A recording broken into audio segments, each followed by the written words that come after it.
এবার লক্ষ্য করুন, আল্লাহ পাক রব্বুল আলামিন বলেন, এতটা গুনাহ করার পর আমি আল্লাহ পাক রব্বুল আলামিন বান্দা বান্দীদেরকে গুনাহগার বলে ডাক দেয় নাই, বরং আমি আল্লাহ বান্দাদের গুনাহগুলো মাফ করায় দিব। আমি রব আল্লাহ বান্দাদেরকে ঈমানদার বলে সম্বোধন করে তাদেরকে ডাক দিয়েছি। সুবহানাল্লাহ। কোরআনে মাজিদের মধ্যে আল্লাহ পাক রব্বুল আলামিন জানিয়ে দিয়েছেন, ইয়া আইয়ুহাল্লাযীনা আমানু তুবু ইলাল্লাহি তাওবাতান নাসুহা।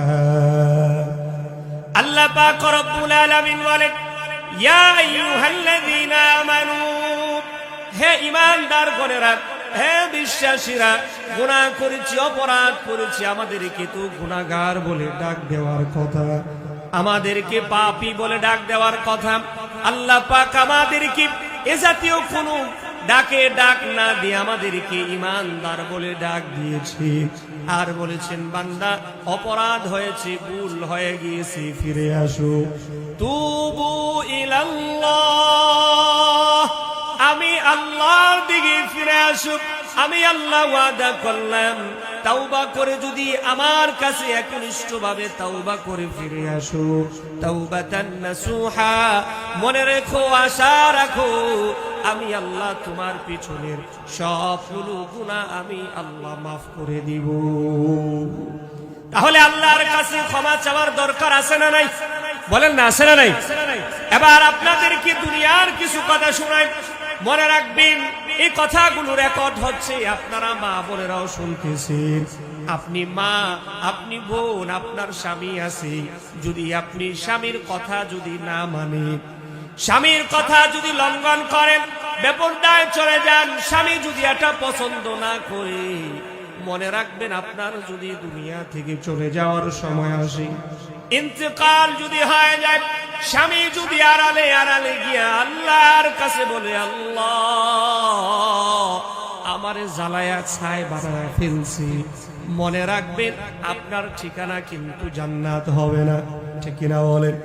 এই জন্য আপনি আপনার স্বামীকে মন জোগানোর জন্য চেষ্টা করুন, আপনি আপনার স্বামীকে মূল্যায়ন করুন, স্বামীর কথা শুনুন, স্বামী যে কাজগুলো পছন্দ করে এই কাজগুলোই করুন। স্বামী যদি আপনাকে আল্লাহর বিধান লঙ্ঘন করার জন্য আদেশ দেয়, কেবলমাত্র এই কথা ছাড়া বাকি সব কথাগুলো শুনতে থাকুন। আল্লাহর বিধান লঙ্ঘন করতে বললে তখন মানবেন না, বাকি সময় যতটুকু আছে আপনাকে তো এই সমাজের পুরুষ যারা আছে, আপনাকে তো আপনার জিহ্বা দিয়া তার পুজ মাখা শরীর তো আর চাইটা দিতে বলে না। ঠিক কিনা বলেন? হয়তো বা আপনাকে একটু কঠিন করে বলবে, এই কাজটা করে দাও, ওই কাজটা করে দাও, এতটুকুই তো পার্থক্য। আপনাকে তো এই কথা বলবে না যে পুজ বলা শরীরটাকে তোমার জিহ্বা দিয়া চাইটা চাইটা পরিষ্কার করে দাও।